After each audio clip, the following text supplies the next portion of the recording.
Thank you to the Westminster Center for Faith and Service and the Black Student Union for sponsoring this podcast.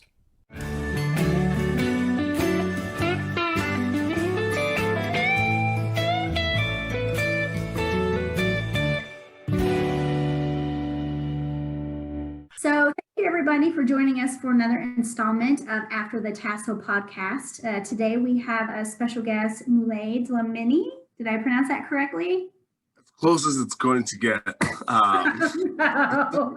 I think I said on the podcast last week with Alondria, I said, I think I butchered your name. I don't know how many times, and Manny has corrected me.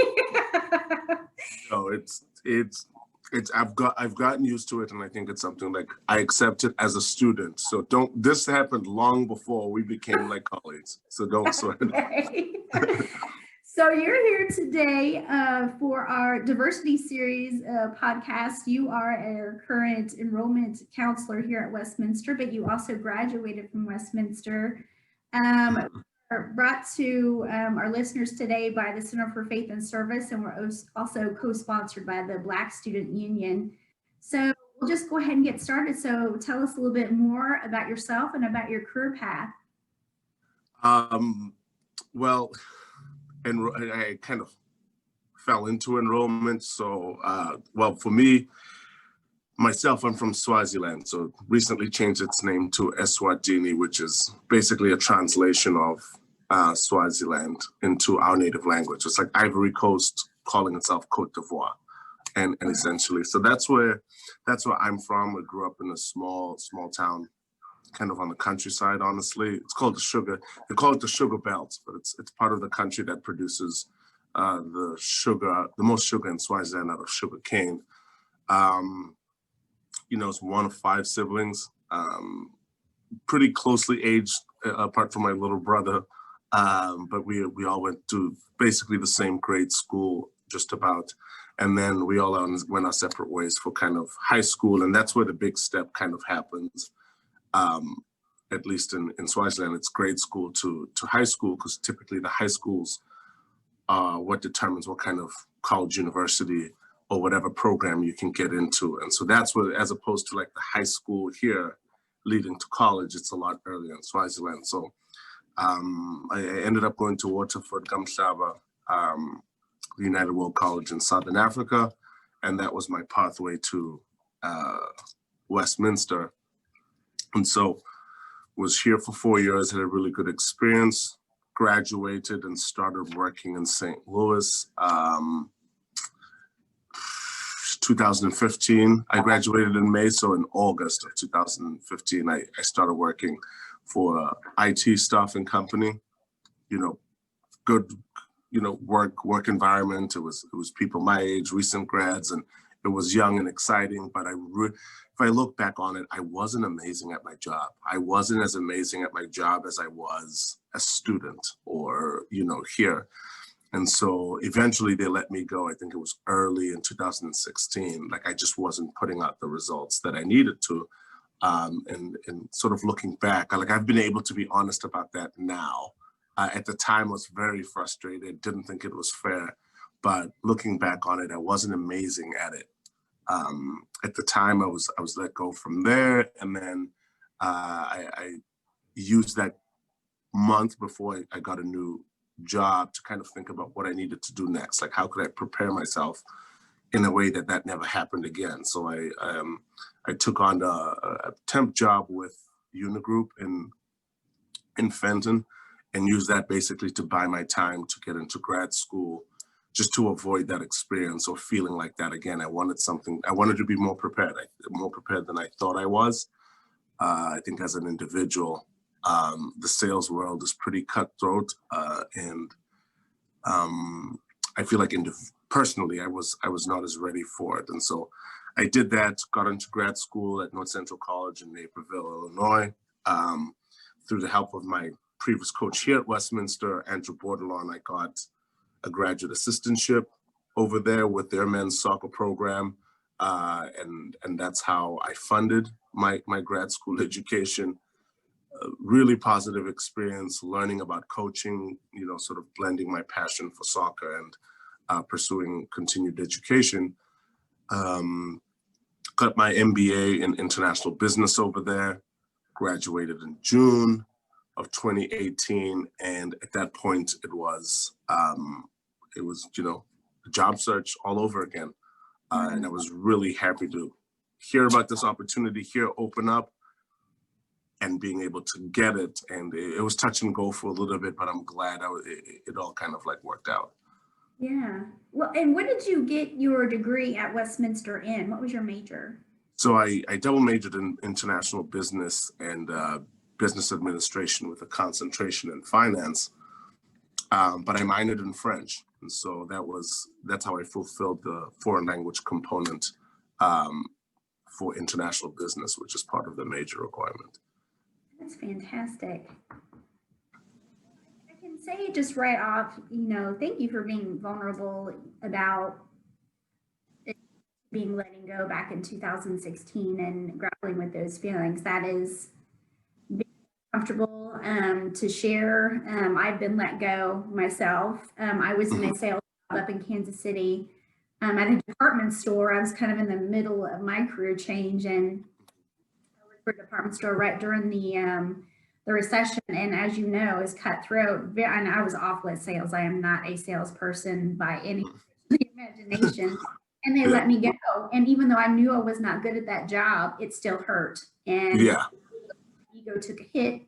And I was unemployed for 6 months. It was just a terrible dive of your ego and feeling not having an identity. Boy, you go through an identity crisis. So maybe we can talk about that more here in a little bit. But about that now. I want to talk about that now. Okay. How did you get through those feelings, and what were some of the feelings you experienced during that time? Because I think there's some students out there listening who may have just graduated, maybe being let go or just can't find a job. How do you go through that? I think I was lucky in the sense that, like, within the job, I had a supervisor and then I had a office manager, like sales manager, right? So my supervisor was a guy I had a great relationship with. So preceding the date I was let go, like, he kind of let me know, like, hey, it's going in this direction. Let me know how I can help. Like, we need to find a way to keep you, because me and him had a good personal relationship. We had a good professional relationship, but he was somebody that said, listen, this place is going to exist with or without you, but also with or without me. Ultimately, we're going to need to, like, find a way to either make it work or set you up to where it can work, like, after you're no longer here. So he kind of set me up for this in terms of expecting, hey, this is almost like an ultimatum. I know they haven't made it sound like one, but if we don't get this and this and this out of you in the next couple of weeks, like, that's the direction they're looking to go. So in terms of receiving the news, I was in a better position. I do remember my sales manager sitting across from me. I mean, he had the HR for the whole company on the line, just to kind of make sure he had somebody in that conversation. I remember him telling me, I was let go. And it's a verbiage that I've probably kept in my head for the longest time, because it was the smoothest goodbye ever. Because he said, because of these reasons, we're going to have to separate employment. And I was like, wow, you found every way not to say that you're fired, which was awesome. But I remember him looking at me and being surprised at me going, okay. And then he was like, is there anything you need from me? I was like, nope, I feel like you guys have been clear. And I was like, okay. I think he expected something for it to shock me, like a breakdown or anything like that. But my supervisor, his name's Jordan Pruitt, by the way, still friends to this day. Awesome. He had kind of set me up for that and just gone, like, this is the direction they're going in. I know things haven't been easy for you. Like, you are probably frustrated as well with not finding success here, but this is kind of where they're going. And, and I was very prepared for that day. I spent maybe a week or so kind of like in my feelings and just like allowing myself to be disappointed and being sad. I was living with a friend of mine and her boyfriend, so Alyssa and Blake, who are now married. But we were living together, and they were just kind of there for me, like, listen, like, it's gonna suck. And they had flexible work schedules, so they'd be home while I was just like full-time home. I think it was about a week where I just kind of wallowed in my sadness. And then it was like, all right, we've got to get back to it. You know, my OPT doesn't allow me to just be chilling and be sad for myself. So I was like, this is what I need to do. I need to better prepare myself for a career, you know, and went on a frantic job search, called upon, you know, my staff and colleagues that I'd met at that company. And they started trying to put feelers around about what I could do on sort of a short-term basis through the end of my OPT. But my goal at that point was go get your master's degree. Don't let, you know, make yourself more attractive to employers. Don't let this happen again. Find a way to continue time here. Because my feeling was I'm not done in terms of my time in the US and things that I'd aspired to do. But there was certainly like a setback and I needed to do something about it. So it was almost a month to the day. So I would guess it was February 13th that I was let go. March 14th, I started at a new place. Like I was just immediately back on it. And so I needed it. That's great news. And the fact that you only allowed yourself to wallow for a week, bravo to you. It's amazing. Because I think from my personal experience, I think it was just a roller coaster because, you know, the initial shock, you get over that and then you process stuff with family and friends. And then, yeah, you get back to the job search and then you get some leads and maybe you get an interview, but then you don't get hired. And then you go through the process again. It's just an up, down process, or it was for me at least. So, I mean, that's an amazing comeback story. Yeah, well, I don't know. I don't want to call it a comeback story. It felt like I needed to do it. You know, like I didn't feel like I was doing this unexpected thing or going over and above. Like I needed to do it because I still needed to be fed. I needed to pay rent. You know, stuff like it was going on, and so, but yeah, I felt very lucky. I always feel lucky. I still feel lucky that things have kind of worked out. But maybe this will give you a sense of how I operate. I'm a guy that goes, well, if it's meant for me, like it's gonna work out. Almost to a fault, where I take this approach and go, you know, maybe I'll get into grad school. And if I get into grad school, it means I was meant to get into grad school. You know, maybe I'll get this graduate assistantship. I was meant to get it. Like I do what I need to do to get it, but I don't spend a lot of time thinking about what I need to do or what needs to happen everywhere else in order for me to like get what I need out of a situation or whatever. Just control what you can and then move on to the next thing, you know. Don't distract yourself so maybe this thing like pleasantly surprises you while you're in the middle of something else. Yeah. Did you ever get any poor advice during that time, or was there any words of wisdom during that week or while, you know, that month period of time between when you were separated from your employment and when you got the job? Because for me, I was living at home with my mom and dad, and they're like, well, are you looking for jobs? How many are you applying to? It was, you know, you kind of, some of their questions kind of like fed into my depressive state. And you know, I was just like, well, of course I'm looking for jobs. I don't want to live here with you for the rest of my life. So was there anything that you experienced along those lines? It goes back to probably like my preparation or like how I'd been able to like deal with adversity like here as a student. It's almost, I came in with the mindset of remember why you're here. Like it was a privilege for me to be able to come to Westminster, and I know what my family had done and kind of sacrificed to make it possible for me. So if I was ever in doubt about, you know, feelings or school or athletics or anything extracurricular with my life here, I always brought it back to remember why you're here. Like, what's your purpose? Like, so you remember why. So that's almost like a grounding thing that I keep with me even now. Like, remember why you're here, because it honestly just drives why the motor keeps running. Essentially for me is remembering why I was here. So even in that week, like there's an internal drive that knows you're feeling a certain way, but it goes, all right, you've got to remember why you're here. Like remind yourself why you started this, why you feel sad because it's important to you to like feel valued or to be successful at work or anything like that. But then, you know, my old supervisor, like we still had a strong relationship. He was somebody that was like, hey, like, how's it going? I've called on so-and-so. Because my company strictly recruited, you know, technical IT positions, but our competitors did a range of positions. So it could be business, you know, type positions, finance or data or banking type positions. And he was like, I've contacted so-and-so just to see what's out there or whatever. I had guys who I'd met here who were also working in the same industry, but with our competitors. But one of them actually, I had my resume floating around and talking to people for me. So it was constantly just going. And at the time I lived in downtown St. Louis. So everything in terms of those kinds of businesses were either in walking distance or I could take the train and go and do an interview.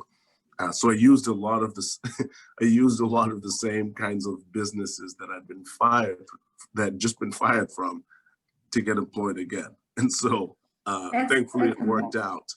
But I can't specifically speak out to any particular word of wisdom or feeling or thing that I heard or was told. It was just, you can't afford to just sit and wait. So I had to develop like the long-term plan. Was like, OPT will be done in July.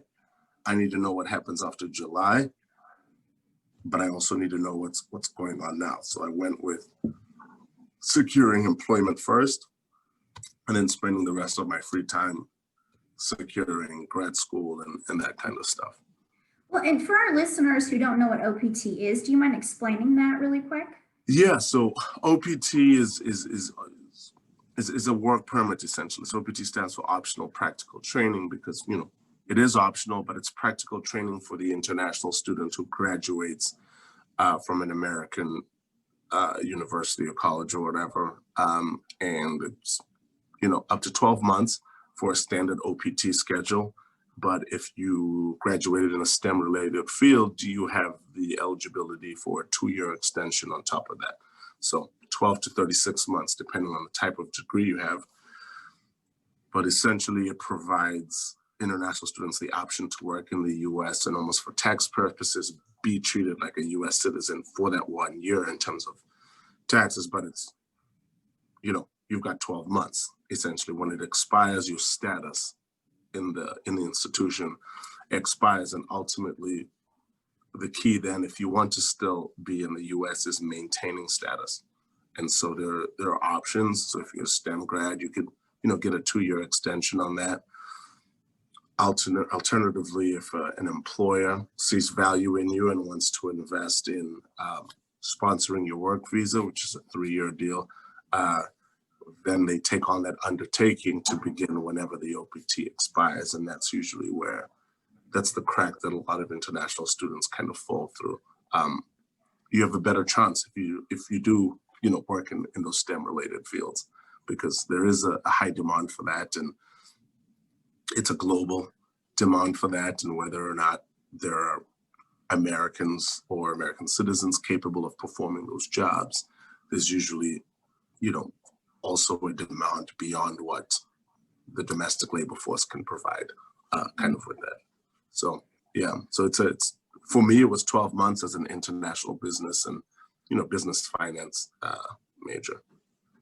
I see. Okay. So do you feel the time crunch, or do you still feel time crunch to Yeah. remain how can you eligible, not? or to How be can in you, there's a date that stares you in the face. Yeah. You know, but if you don't look at it every day, then you can go about your day. I definitely felt it when I graduated from grad school. So I applied for it in end of May. I didn't get it until October 15th. Oh. So I spent half of June, all of July, all of August, all of September, and half of October waiting for this thing to arrive to allow me to work again.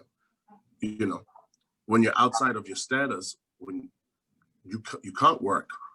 Even if they approve you, you cannot work until you physically have it in your hand. Gotcha. And so that was, you know, one of those waits for me. So if you're talking about like how you handle something like that, I don't know, you just wait for it. And so that happened. And then I started working here at Westminster because now through my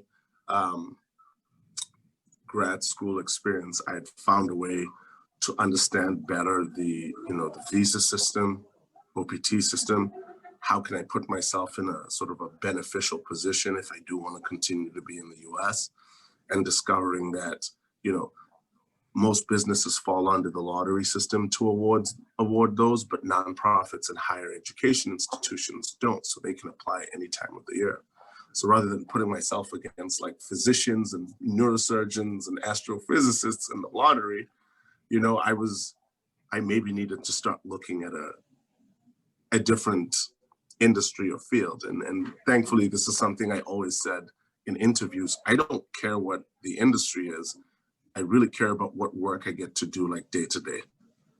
And so working in higher ed, becoming that option when I graduated, it was either going to be finding a way to stay on work for North Central College or come back to Westminster, because those were the two experiences that I could actually speak upon and give like families a good insight on what it looked like.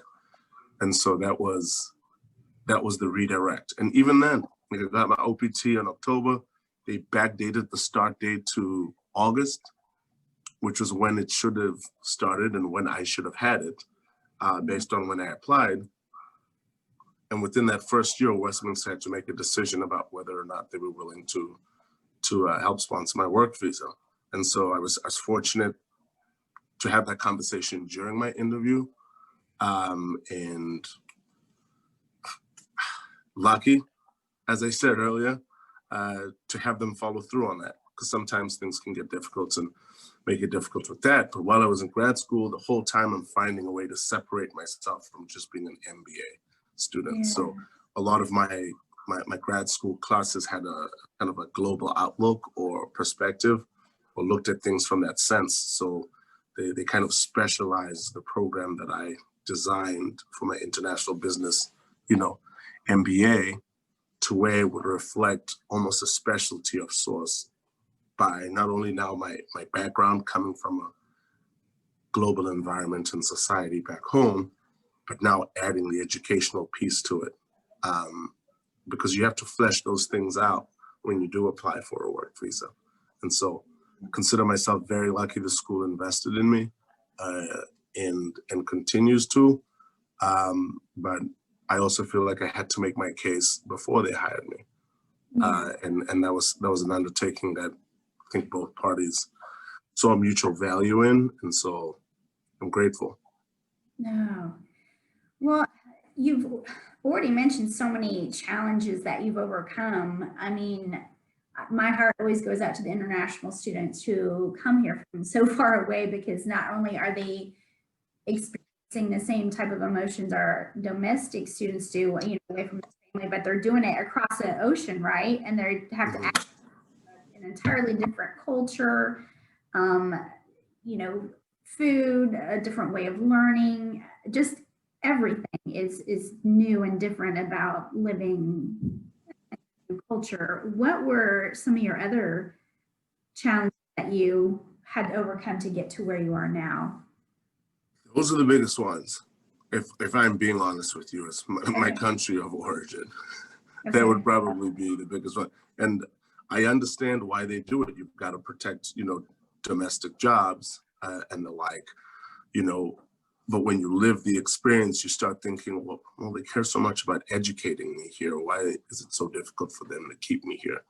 And then the other, you know, if you play devil's advocate, you go, well, also they want to make sure that they're not outsourcing jobs that domestic, you know, individuals could be undertaking. And so there has to be a balance in that, in investing in my education, but also finding a way to give back or reward that back to whatever society I've been in, but also allowing people to go home and put that education back to work in the communities that they grew up in and kind of use that experience to bring home. So, there's no rush on that. But yeah, my country, it's definitely been I don't look at a lot of things as like obstacles in that sense, but this has got to be the biggest one, particularly because, when the school, sponsored my work visa, was in the application process and then going through the process,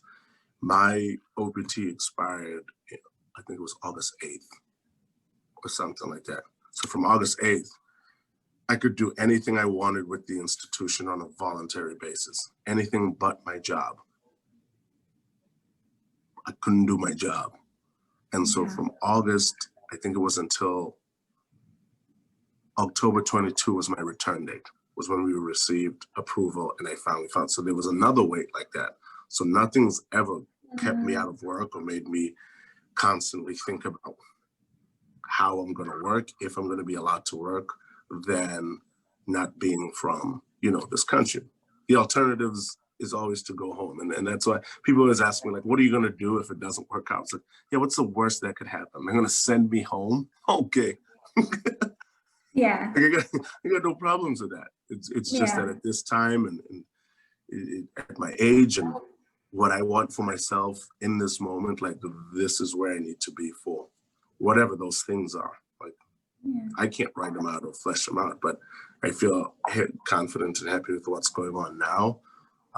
And I don't want to block my blessings by just leaving. And so I'm still getting them, so I'm still happy with it. But yeah, my country of origin's always been like the biggest obstacle, but also like my name, working in the staffing industry, and like working with other people who are, recruiting people for jobs. You just overhear and see that when they have a candidate whose name they can't pronounce or speak to, those people are overwhelmingly overlooked. Like and so whatever the implicit bias is in that is just seeing that those names are overlooked and working in that space and realizing that, yes, it's great when somebody can come in and say, hey, can you help? Do you think you know how to pronounce this name? And being, able to do that and being the only person that represents diversity in that workspace, you slowly see how some of those people are moved through the employment system. And that was like, yeah, those would be the top two things if we're talking about obstacles. Everything else is just like hardships that I feel like everyone deals with. And I don't think are as important or as impactful as those two for me. Yeah.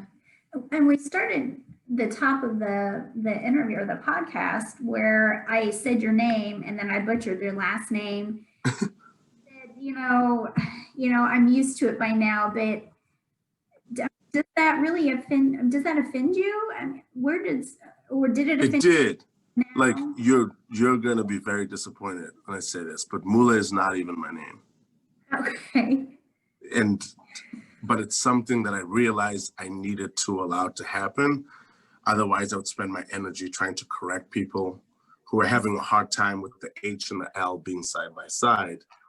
And if I established, a way that I was happy with, that everybody generally could pronounce, I would breathe a lot more easily, and so that was something that, downplayed or not, like we're not throwing a pity party here, but that's my name. That's how I've gone my whole life, And so my name is Muhle. Everyone always wants me to like repeat it. Like if I say it, like, no, just say it. I'll get it. No, I'll get it. Trust me, just one more time. And the number of times you would have had to do that, in your time here, like that's not easy. It's not fun either. Yeah. Like I have friends who came up with nicknames for themselves because they were tired of just having their name, not only just butchered, like there's a level of patience that you definitely apply with teaching somebody who doesn't have it in their lexicon. But you can't do that every day.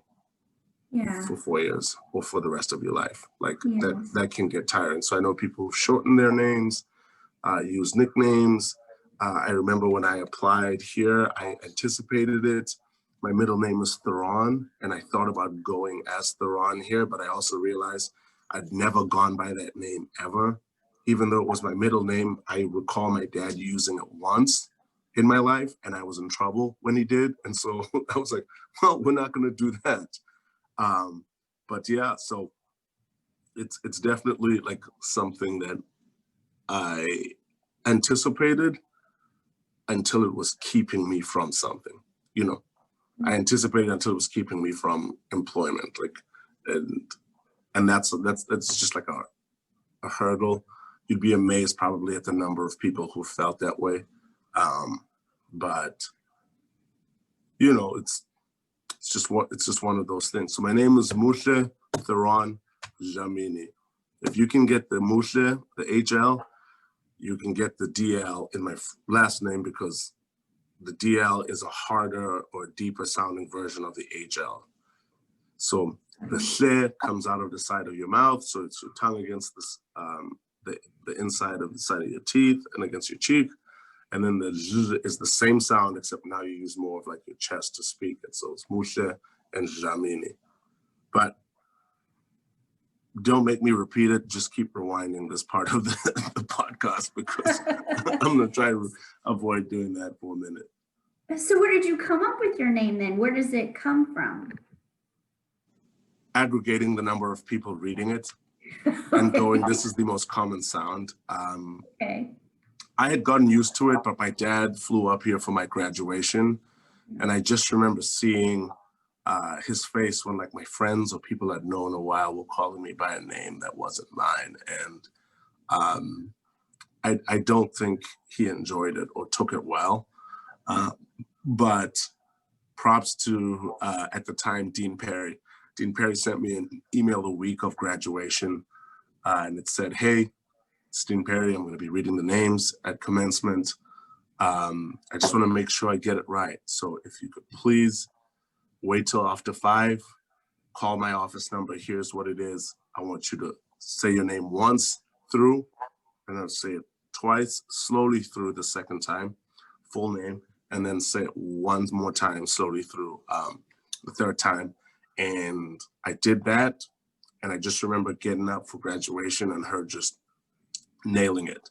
And you're talking about, you know, a graduating class when, you know, Westminster had in excess of 100 international students, you know, at a time. So at any given time, it would be 30 to 45 or 50 international students in a graduating class. And, you know, some of them had names that are more commonly associated with the English language, but, you know, somebody willing to put in that kind of time for all those students was huge for me.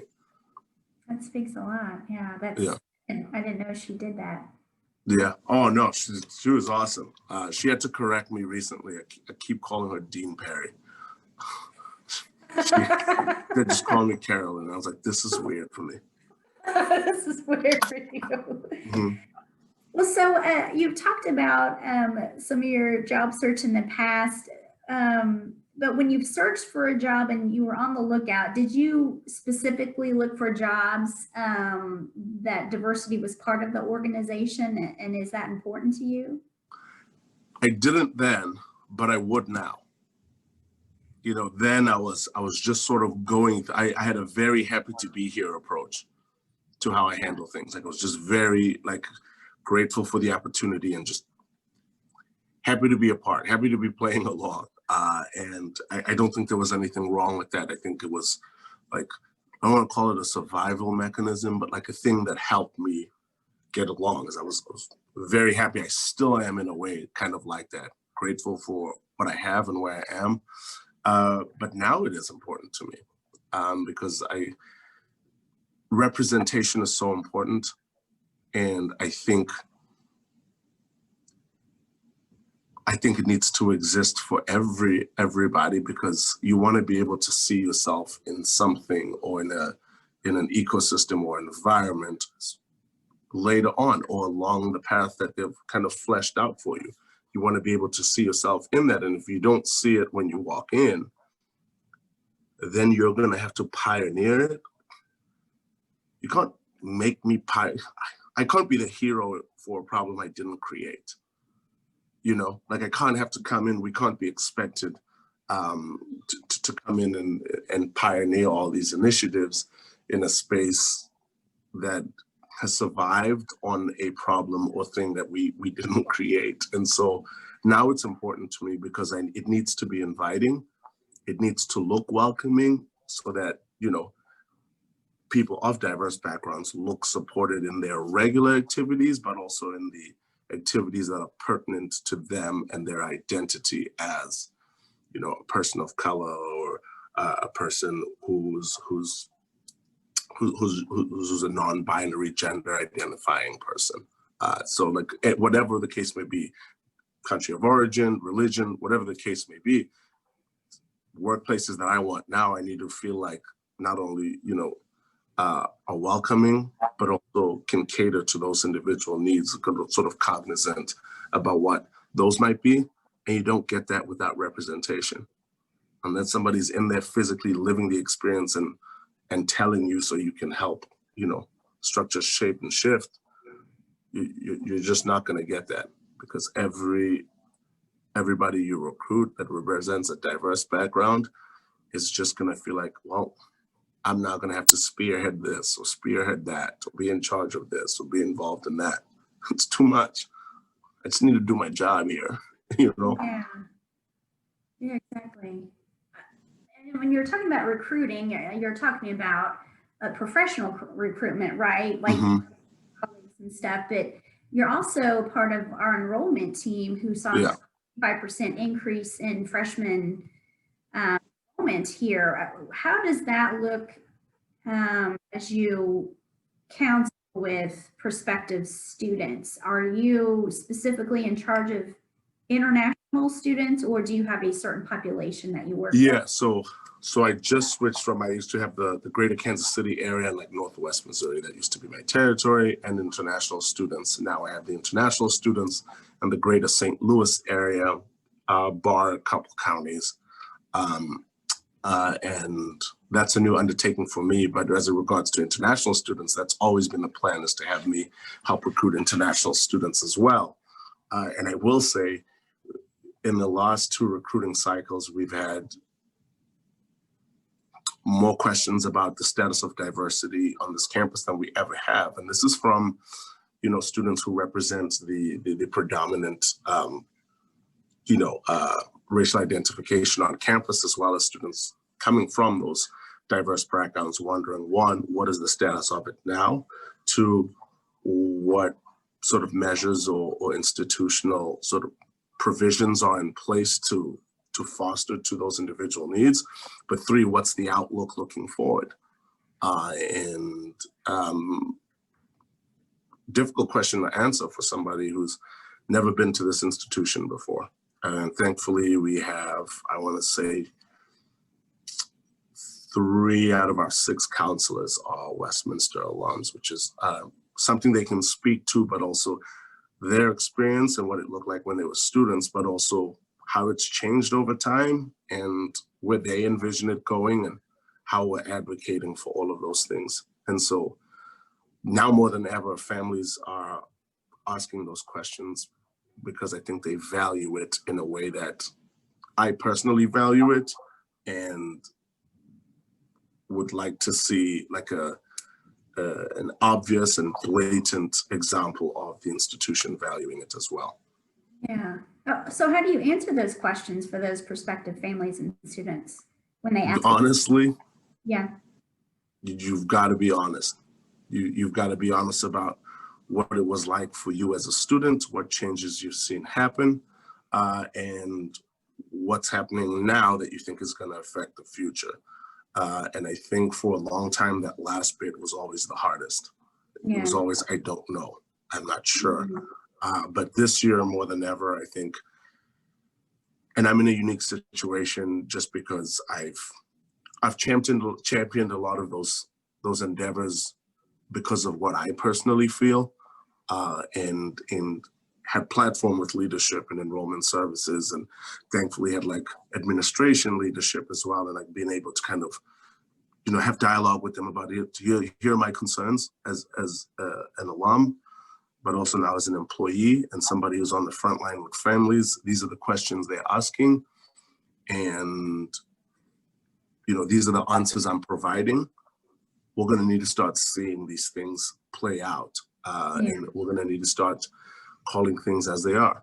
And we're going to need to start reassuring the students that we have now that we do have them in mind, because that's the other part about, you know, being at a predominantly white institution, is from time to time it might feel like you might have to be reminded, not have to be, but you might feel like you're being reminded that by design, this institution maybe was not made with you in mind at its core and at its foundation, or when it was established.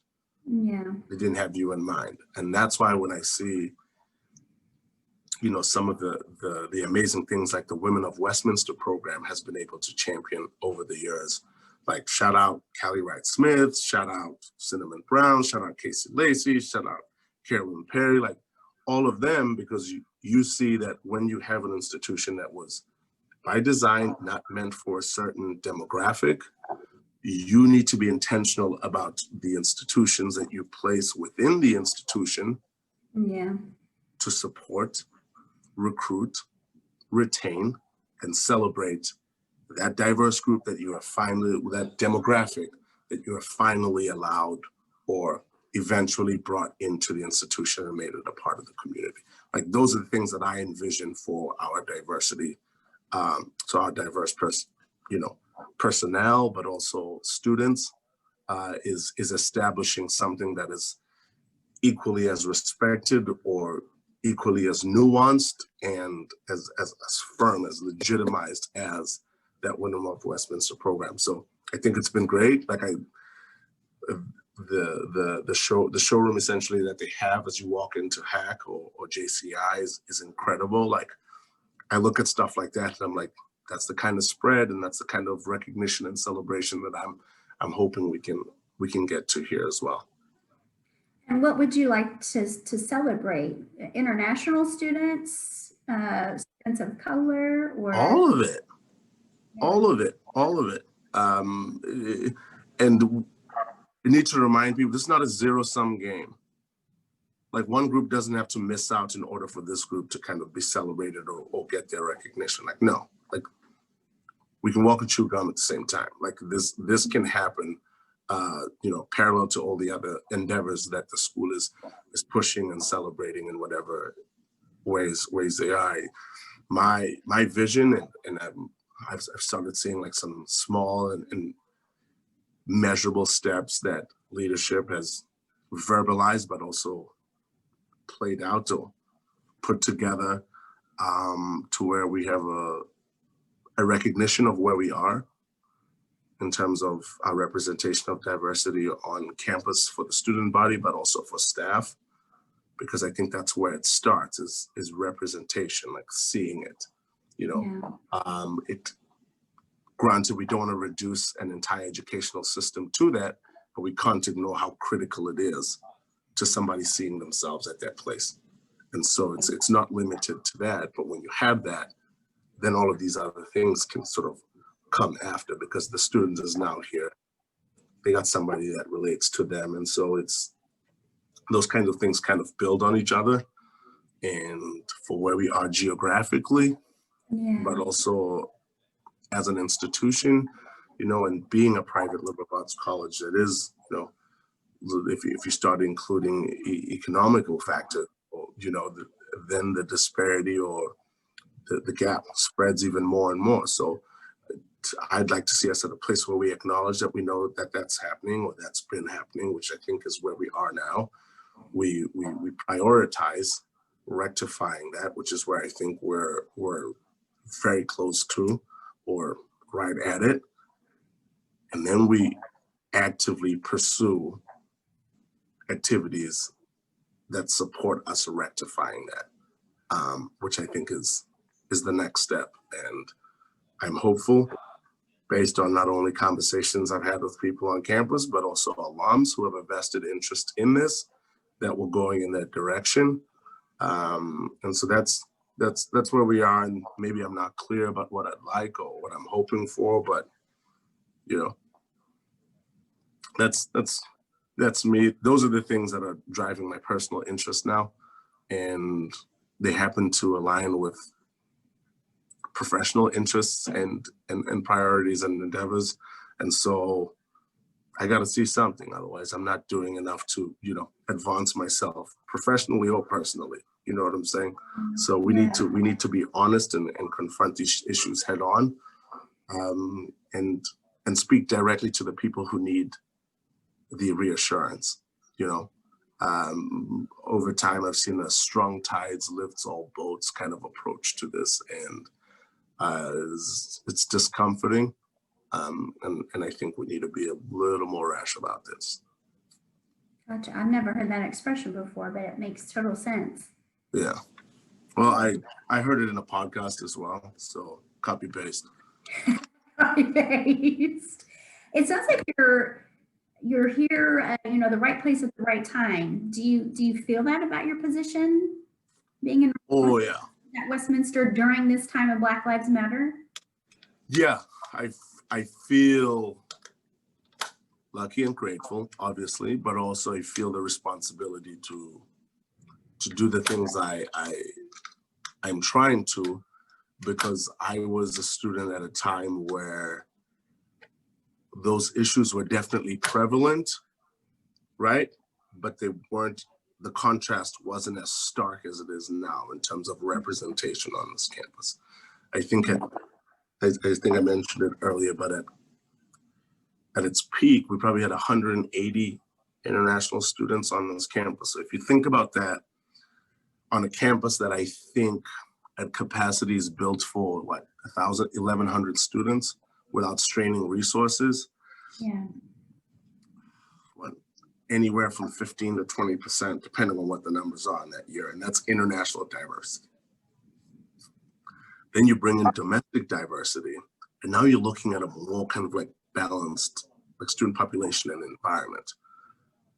So while, you know, not everything was addressed, some of the key things like representation in the student body were there to kind of like almost not nullify, but like allow you to kind of balance the things. Okay, like I might not have this like representation in faculty and staff, but I've got it on this end where this, you know, we can band together and galvanize and advocate for each other and that kind of thing. So it's seeing it as that's where it used to be, and it's certainly not where it is right now as a student population. But I'm hopeful, and I'm hopeful the conversations turn into action, honestly, because the action plans are there and they exist, and I just want to see them played out. I think it is a critical time for all of us and the institution. But yeah, I think to answer your question, this is right place, right time for me. I'm perfectly placed for it. I'm happy with what I have, or maybe what I've been able to do, but I can't speak for everybody. You know, there was a feeling that as a student you had to navigate, as a person who represents a diverse background, there was a way you needed to navigate your journey in this institution, and that shouldn't be the case. You know, and that's the thing that's probably the most concerning for me. Okay. So because now you're teaching LST, so now, yes. now you're faculty, you're part-time faculty, or the teaching staff, and then you're also in enrollment. How do you have those conversations with, you know, people, say white domestic students who have never had a conversation or friendship with a person from an international background, or friendship with a person of color? How do you recommendations or encouragement? Yeah, I'm I like to think I'm easygoing, so I always lead with ask me. Like if you have a question or whatever, ask me. My LST class is incredible. Like I've learned so much just about what that first semester looks like now for students. I was too busy trying to do everything. I don't think I ever stopped to breathe and go, oh, this is my first semester of college and this is how it's going. Here's how I feel about this. I was, trying to establish myself on the soccer team, and then also trying to rush a fraternity, and also trying to join the student athlete advisory committee, and also trying to be a part of Blue Blazers investment committee, and also doing all of these other things. Like I was so busy trying to do those things. Teaching LST has kind of allowed me to just watch them go through the semester and be like, I didn't even give myself a chance to like feel these things and enjoy some of these other things that are happening. So when I do have those questions, we approach diversity twice in this leadership studies course that accompanies the Westminster seminar, which is essentially like an intro to college course. Yeah. It basically sets you up for success in all your other courses, which is awesome. And the theme is based on interests that you have reflected. So everyone in your class gets to enjoy writing, academic papers about something they would spend their spare time on anyway, like that kind of stuff. So that's a nice little twist on your intro to college course. So teaching the 1 credit LST has been amazing. I always encourage my students to have dialogue with me. And in approaching, our diversity module twice this year, the second one was probably the most critical for me because it was about the dangers of one story. So it's like a one-sided story. And the one-sided story is the one that you bring. So if you don't invoke questions or thought or dialogue with somebody else, you're always only going to have one story. So you need to invoke questions or dialogue with somebody else so you can develop the other side of the story. I told my class, and some people might remember this if you ever graduated with me, I ran a rumor my freshman year that me and a couple friends who knew it was a joke thought it was a joke, but that I had a pet rhino named Rufus. When that got, swear to God. You and John in there in the room would have odd animals. Once that made a round, and Caleb Wagner might back me on this, Carson Schaefer might back me on this, but people were coming up to me to ask about it. Like in the quad, and I was like, so I don't know, that they must have an idea or thought of, what life is like for an African boy that totally contradicts like how I lived, and I realized that without that question, I don't know if they would have ever found out a different story. Yeah. And so like I wasn't running that experiment at the time. I don't want to act like I was being smart. I thought it was funny that they legitimately believed that, but it was a thing. And so this module that we just did about the dangers of a single story was incredible. It touched on representation and how important it is to have groups represented in books and in movies and in TV. Like all of that stuff it's subconscious because you can't. I always forget the word for this, and it annoys me. Quantitatively, like evaluate. You can't put a number on why it's important for somebody to see a Black doctor on Scrubs or Grey's Anatomy, but some kid is watching that and going, well, wherever they are, they go, well, in America, in this series that everybody thinks it's important, there's a guy or a girl, so man or woman, in a critical role, not only for the script, but also for the institution that is the hospital. Like that could be me, and that's not saying every time you see somebody who doesn't look like that, you go, well, I guess I can't be that, The positive reinforcement is absolutely necessary. And so I always try and bring it back down to what we do in my industry, which is educate. Yeah. Let this psychology professional, PhD studied and, accredited, instruct me a little bit about psychology, maybe I can see myself in them as well. And it Yeah. doesn't mean we get rid of all of our other, non-diversity sort of representing like faculty. No, both can exist. Yeah, we need to exist. Yeah. So what advice would you give to entering students of color who may feel out of place at a predominantly white institution?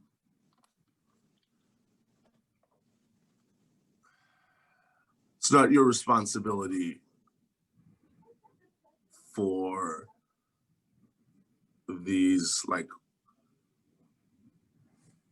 institutions within the institution. Like, you're not responsible for making those happen. You're responsible for advocating for yourself. And so it's almost like I'm making it known that these are some things that I think are not being met in this way.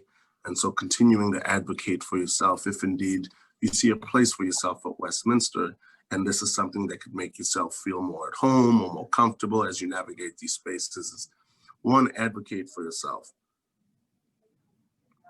Then it's on us, it's on me to take your concerns and give them to somebody who can do something about them. Or if I'm the one that can do something about it, then it's on me to do it, because ultimately the institution is meant to facilitate a space that everybody could pursue their like an advanced and highly ranked and very, very productive like educational system for our, tertiary seeking students, but also facilitate an environment that all the extracurricular stuff associated with pursuing this education can exist, And so we're constantly evolving, and what we provide needs to represent the identity of the student body. And if the identity of the student body doesn't represent me, what we're facilitating and making available or accommodating is very likely not going to represent me as well. So it's important that students, one, advocate for themselves, but put the onus on the people responsible for making these things happen to make them happen. And we've got to take on that responsibility as well. So I'm always going to have students advocate for themselves. I don't want to put the pressure on the students to pioneer or champion, different endeavors when they came here to be a student, just like everybody else. Like, I don't need to put that extra burden on them. Advocate for yourself, hold us accountable, and that's the best that I think at this time I can do, because being in the unique position I am starting to see some changes and coming from the top down, like and some plans and things like I need to see them through. We need to see them through, and I'm excited and cautiously optimistic about it, and encouraged that those things have remained a priority for the institution as well. Yeah. As when you were a student here as an undergrad, did you ever experience where you were called a racist name or just anything? Did you experience any harassment or anything like that, or you felt you were discriminated against? This is a hard one to tackle, and I'll tell you why. Because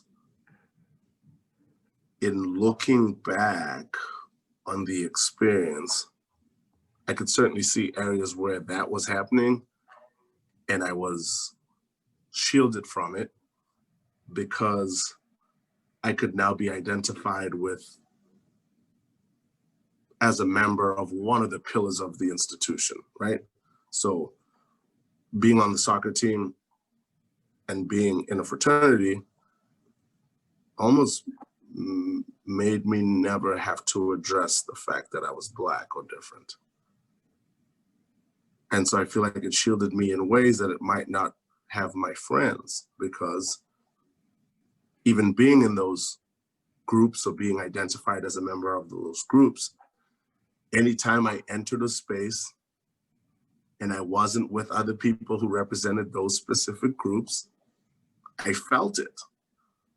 I started to feel it. You feel it with things as small as, when your organization's hosting an event and your friends show up, and you've grown up with them, spent 6 years in high school together, like, you know who they are, they're from Switzerland or whatever it is. But now there's somebody needs to call you, like, hey, come and get me, I'm at the door, they won't let me in type thing, like, not won't let me in, but who do you know type situation. And you start seeing, but you don't have to experience it. Why? Because you identify with the group, and those things were real. And I think predominantly that's why the majority of international students didn't end up joining in Greek organizations or anything like that. There was that feeling. Obviously, me joining them meant that it wasn't a universal thing, like it wasn't a brush that was painted across the board, because there were other fraternities and sororities who had been able to recruit consistently with students that represented diversity. And so that isn't like an indictment on the Greek system, but there was just a general sense that maybe they weren't as welcome. And it was a legitimate concern for them. So me joining one, I try to pioneer or champion an avenue for other, diverse individuals to join mine. They were obviously still participating in Rush and joining other fraternities as well, but I could see there was definitely a disproportionate representation of diversity within the organizations, but also it was a thing that was very American. And so maybe for some people, I can't limit it to just what I said, but maybe for some people it was arbitrary, or a thing where you're just like, I don't know what that is. I don't even want to bother with it. Like, but with how key Greek life was to the social climate and atmosphere on this campus, it's really hard to not be involved and also not know somebody who's involved. So it was really critical over time that space became a welcoming space for everybody. And that was something that I made like my individual kind of goal. And I was really lucky to be elected, vice president of my fraternity. So you start thinking about things like that and you go, was this possible all this while and it just wasn't happening? Or did we adjust? And then it became possible, and in that role I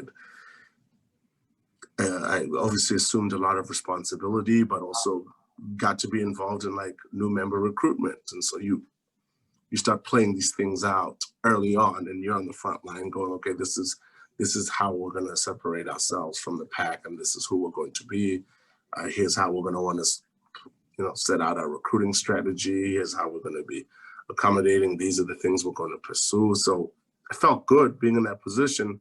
It felt like, okay, we're at a place now where somebody going through Rush can now see themselves in a leadership position in a fraternity, in a Greek organization, maybe at an institution that by design initially didn't have them in mind, So those things kind of happened just in different spaces, So I still have conversations with those guys just because they didn't end up rushing. Like, we'd been friends before I got here. Some of these guys I'd known 6 years before we got here. Some of these guys I came here with. And so their experience in some of these facets of the institution was wildly different to mine, because I was able to identify as, a member of two critical pillars or parts of this institution. And before I ever had to identify as Black, sort of men's soccer team and the Greek life. So for lack of a better, that would probably be the best way to describe my experience in that. My goodness. Well, I could talk to you for another hour, but unfortunately we have to wrap things up here. But Yeah. I do want to ask you, is there a question you've never been asked before that you want to be asked? Today? I don't know how I would ask this question, but kind of like what would I want to talk about right now. Yeah. It's just two huge endeavors by alumni-driven endeavors that want to help facilitate and foster the kind of environment that I think is going to be a prosperous one for, faculty, staff, existing students, future students, and alums.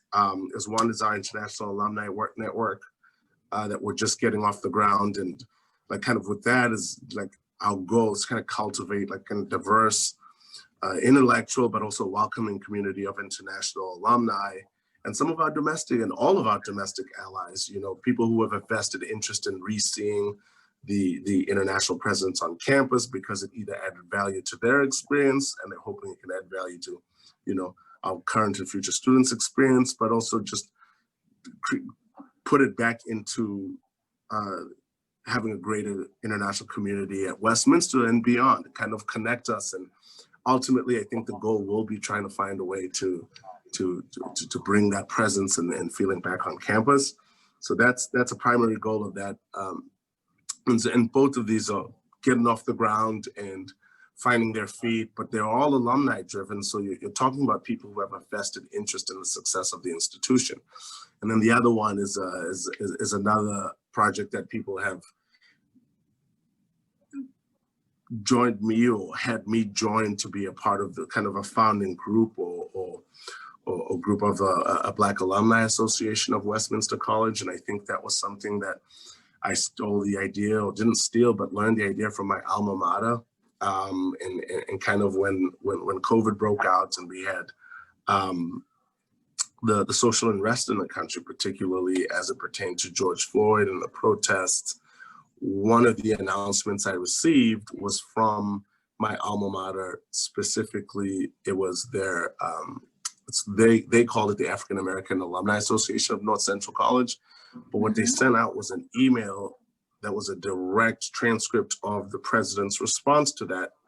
And what it did was communicate specifically directly to the group of people that felt like they needed to be addressed and reassured at the time. And it pointed out, what was available to existing students and what help, if it was ever needed, and where the institution stood and all of that stuff. So having something like that to direct that kind of communication to students or alums that represent any of the anybody identifying in any way as Black, but kind of with our goal with that was to help cater to the student population that we have now, providing representation in a time where we understand that a hiring plan or a hiring process for any particular position is going to be a long-term thing where it'll happen over time, and figuring out what we can do to cater specifically to those needs right now, to those students. So in concert with like campus organizations and committees, our organization, the Black Alumni Association of Westminster College, seeks to build a global network of alumni to ensure a thriving student body through mentorship and advocacy. So there's a domestic partner in terms of institutional partners that is working on a mentorship program, and we're trying to work in tandem with them to provide mentorship for existing students.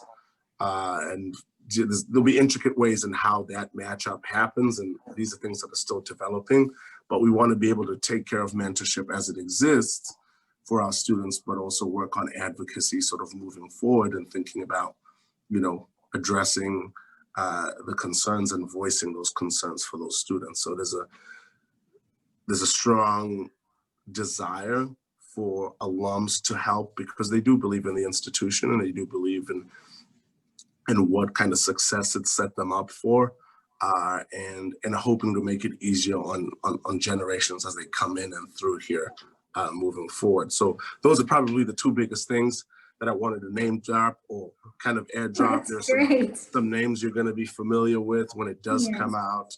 I almost feel like a musician talking about an album they're about to drop, but this is essentially where we are with things, and just a reminder to existing and incoming students that that there's work being done, and don't doubt it for a second that this is not a priority for all parties involved.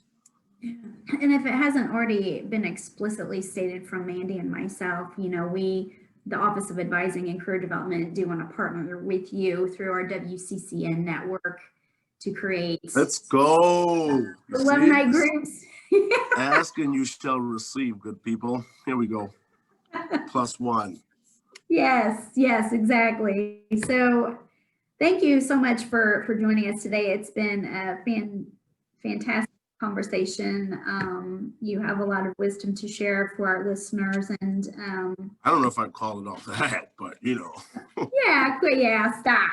Well, so our listeners know that we have a word of the day that our guest speaker picks out, and they get to email CareerServe for a drawing to win a $25 gift card gifted from the Center for Faith and Service, who are co-sponsoring this podcast series. What would you like your word of the day to be? Word of the day?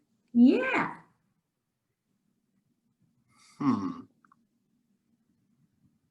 Wow. Why is this stumping me? Maybe you can choose a theme. No, I'm going to Google my word of the day. I know exactly what it needs to come.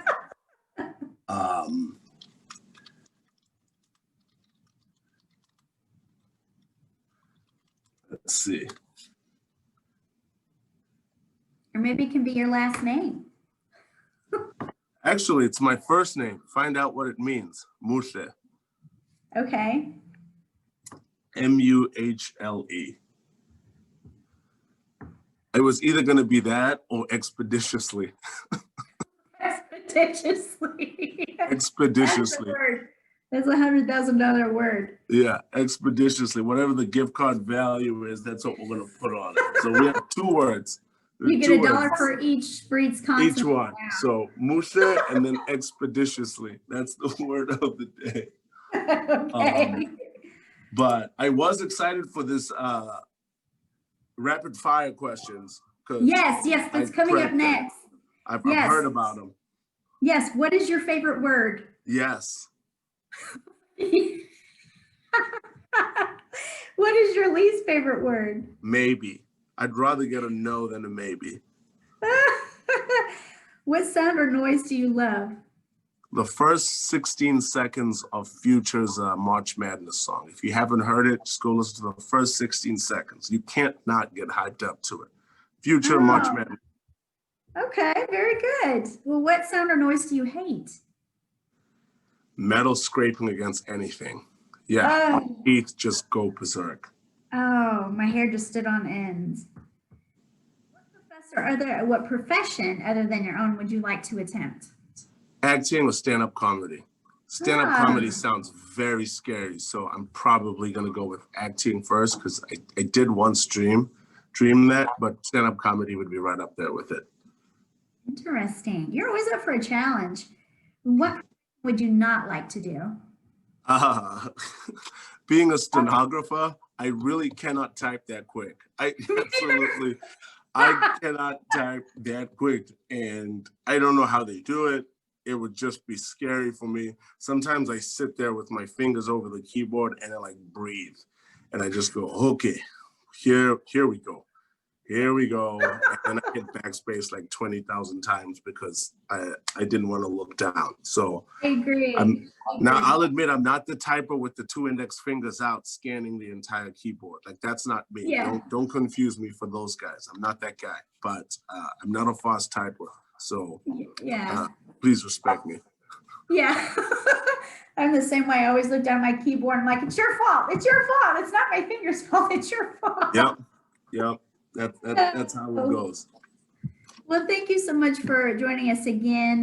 Again, we'll be releasing this podcast on Friday the 13th at 4 p.m. And you're able to email us at CareerServe for our 2 special words of the day that he graced us with. And that contest or drawing will be open from Friday, November 13th to Friday, November the 20th.